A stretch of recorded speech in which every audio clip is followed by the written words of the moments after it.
here on WLTH 1370 AM, and that was just the Israel-Hamas battle was just the latest of what was going on in the news this week. This was a very busy week. Like I had to scrap a bunch of stuff because really this story right here,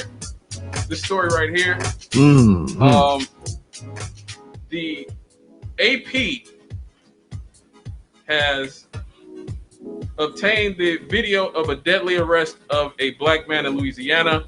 This story was insane when I saw it. It definitely reminded me a lot of George Floyd. We saw in Louisiana, state troopers were captured on body camera video, stunning, punching, and dragging a black man as he apologized for leading them on a high-speed chase. Footage of the man's last moments alive. The Associated Press were able to obtain after authorities refused to release it for 2 years, because this actually happened in 2019. And here's some of the video.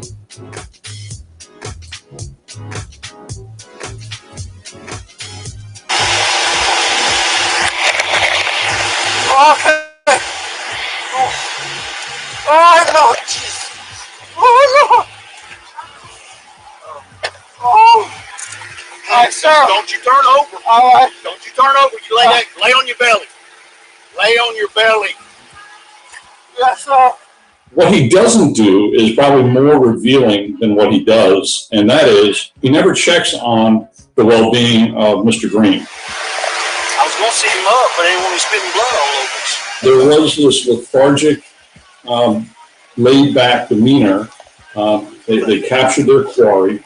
Now I'm going to wash my hands. Now I'm going to check the car out and search it. All those things, sure, you want to do that.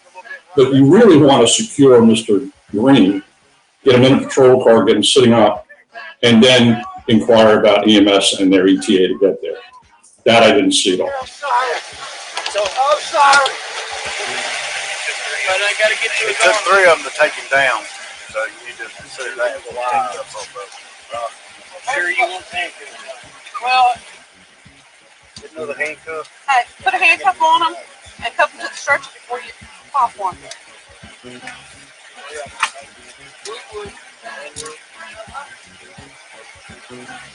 I want to have a desk called Western Road. Take you to the just let them know that it's coming. Yeah, one of us, somebody knows right there.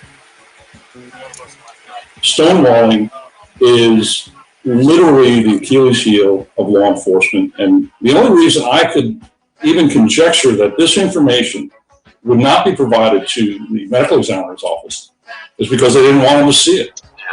And I beat the ever-living fuck out of him, choked him, and everything else trying to get him under control. To mention that goes to show you the mindset that perhaps this is sort of an accepted type of behavior of the officer to freely share it with other officers.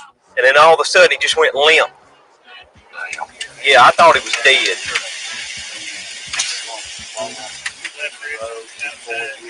Well, of course, the answer is to keep beating it. There's a consummate leadership failure that for some reason or another, either based upon custom and practice or deliberately indifference, that they intentionally thwarted the facts of this case to be truly revealed. Good job, Chris. Hey, really, y'all did a good job. Y'all called it out. Good job. For some context, that was Andrew Scott, who is a use of force expert. He was dissecting the video. The 2019 arrest outside of Monroe, Louisiana, is the subject of a federal civil rights investigation. But unlike other in-custody deaths around the nation where body camera video was released almost immediately, in this case, the case of 49-year-old Ronald Greene, the case has been shrouded in secrecy and accusations of a cover-up. Louisiana officials have rebuffed repeated calls to release the footage and details about what caused the 49-year-old man's death. Troopers initially told Greene's family that he died on impact after crashing into a tree during the chase. Now, we just heard the video. The man obviously didn't die after crashing into a tree. Later, the state police released a one-page statement acknowledging that Greene struggled with troopers and died on the way to the hospital. Only now in the footage that we just heard that was obtained by the Associated Press from one trooper's body camera can the public now see that for the first time some of what happened during that arrest. Now this clip is 46 minutes. 46 minutes. You see one troop wrestling Greene to the ground, putting him in a chokehold and punching him in the face, while another can be heard calling him a stupid mother effer. The man, as you heard, was wailing and crying, "I'm sorry," as another trooper delivers another stun gun shot to his behind and warns, "Look, you're going to get it again if you don't put your effing hands behind your back." Another trooper can be seen briefly dragging the man face down after his legs have been shackled and his hands cuffed behind him. Instead of rendering aid, the troopers leave the heavy-set man unattended, face down, and moaning for more than 9 minutes. Wow. Yes, as they use sanitizer wipes to wash off the blood off their hands and faces. And one of the cops says, "I hope this guy ain't got bleeping AIDS." As we heard in the video, after several minute stretch in which the man, Mr. Greene, is not seen on camera, he appears again limp, unresponsive, and bleeding from the head and face. He is then leaded onto a ambulance gurney and arm cuffed to the bed rail. In many parts of the video where Mr. Greene is not on the screen, the trooper appears to cut the microphone off halfway through, making it difficult to piece exactly what was happening at all times. At least 6 troopers were on the scene of the arrest, but not all of them had their body cameras on. The Louisiana State Police declined to comment on the contents of the video. In a statement, the agency said that the premature public release of investigative files, now this is 2 years later, and video evidence in this case is not authorized and undermines the investigative process and compromises the fair and impartial outcome.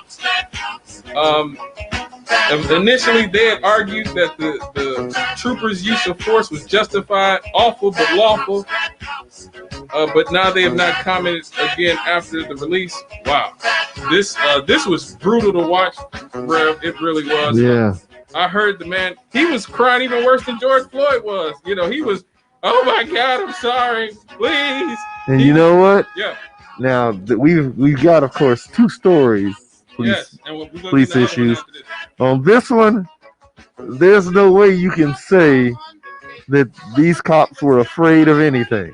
Right, They didn't look like they was feared for anything other than getting their clothes dirty. right. That's it. Exactly, I agree. And like you just alluded to, the very second story that we have is the Andrew Brown shooting. That video has been released. Now, in this case, the shooting video has been released to the public, and the DA said that no charges would be filed against the officers in the North Carolina shooting. Here's what he had to say.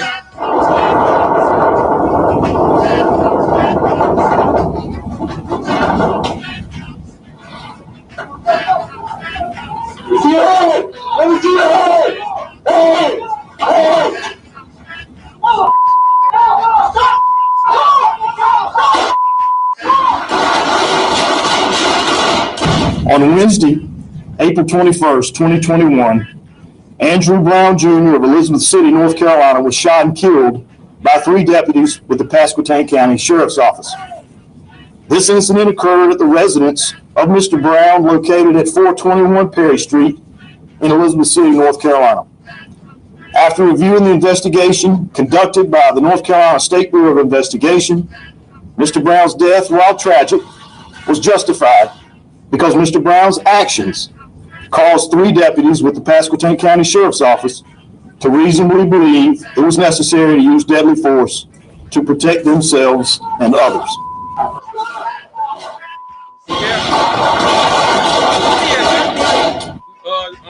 let me tell the audience what's going on here. In the body camera footage released on Tuesday, you can see a bunch of cops arriving, armed to the teeth, rolling up to his home as he sits in his BMW in his driveway. The video shows the cops hopping out of their truck, pointing weapons at this man, at Mr. Brown Jr. Wait a minute, tell him what kind of truck it was, though. This is, it's almost laughable. Because the average person, they have in their mind, when they think of SWAT, they think of, you know, CBS on Thursday night, you know, with the big military looking vehicle and all that stuff. Tell them what these. Yeah, well, this is your typical truck. A pickup truck. Yeah, it was just a regular truck. Well, I mean, this is somewhere in North Carolina. This is like something out of Dukes of Hazzard or something. Now the video shows the police officers hopping out of their truck and pointing weapons at his car. They surrounded, telling him to stop the car and swearing at him. The footage shows him driving off as the police unleashed a barrage of bullets. Next, you see him driving over a lawn and then crashing into a tree. The police then run over to the vehicle, surrounding it, pointing their guns as they bark at him to show his hand. Now, the county sheriff has just announced that the three deputies involved in his death are going to keep their jobs, but will be disciplined and retrained despite being found not criminally liable. Now, this is another one of the situations where me and Rev always talk about, well, you got to be nuanced a little bit, because he almost ran over one of those police officers. If you watch the video, he almost ran over one of them. And I looked at the video and I was like, well, gosh darn it.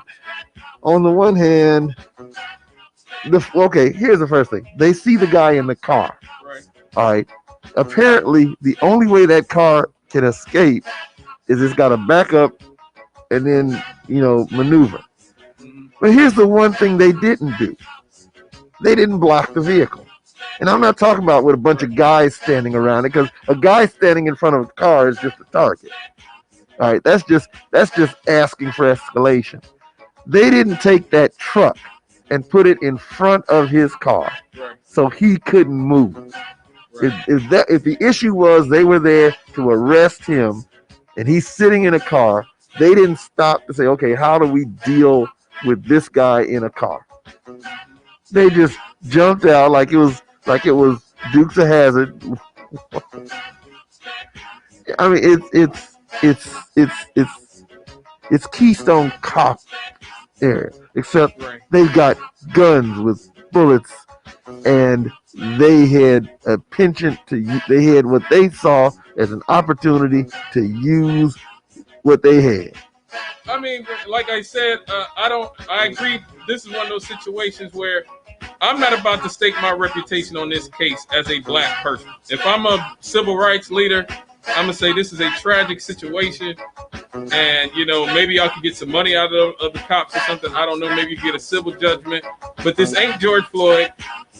This ain't the last case that we just listened to, Ronald Greene, where they drugged that man and tortured him apparently for almost 50 minutes. This ain't that. Like, to an extent, once you see the video and you see him almost run over one of the cops, you already know ain't nobody getting fired, and you already know ain't nobody going to jail. Yeah. So like I said, maybe the family can get some money out of it.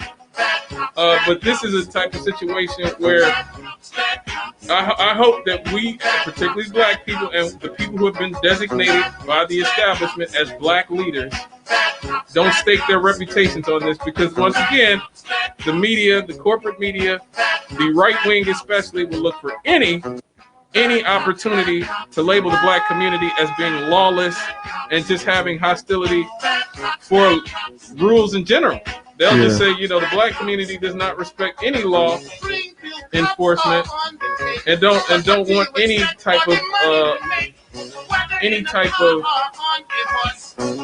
law enforcement or order in our communities. And that's the type of crap that gets right-wing politicians elected. Yeah.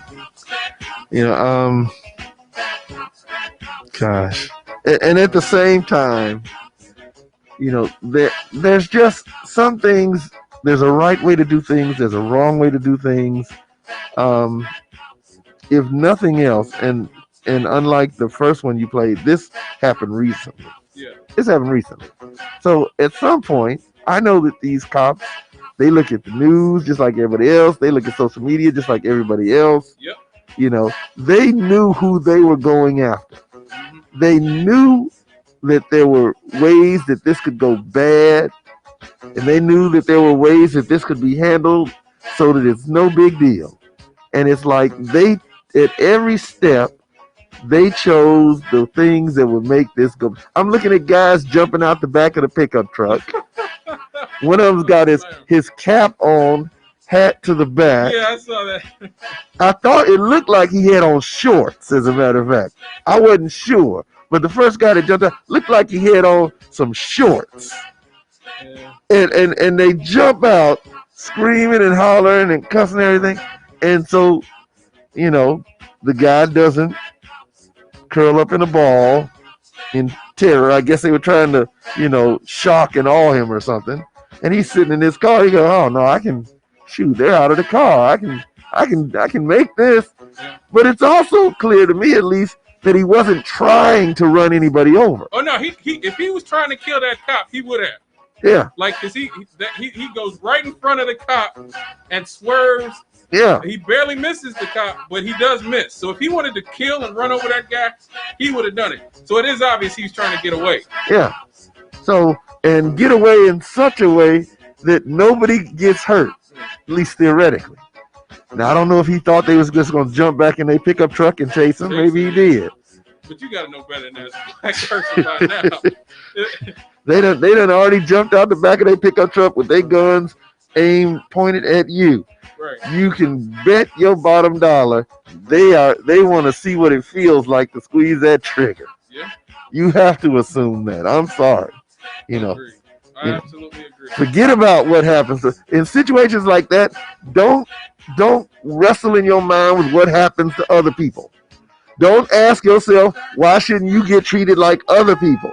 Ask yourself one question. If they pull their gun out, what would you have to do to get them to put it back? Right. Because other than that, once that gun comes out, hopefully you better have body armor or something, because that's pretty much the only way that's gonna go. Right. Hopefully his family. Hopefully they miss. Hopefully they get some money. Yeah. And the police have to give up their Dukes of Hazzard truck. All right, folks, we have to take our second break here on WLTH 1370 AM. If you got anything you want to talk about, what we talked about, police brutality or Israeli-Palestinian situation, please give us a call, 219-885-1371. When we get back, we got to talk about Malcolm X. We got to talk about Paul Mooney and, unfortunately, the missing boy here from Hammond here in Gary. We'll be right back after this on WLTH 1370 AM. You are listening to Scott and the Rev on WLTH 1370 AM. Give us a call, 219-885-1371.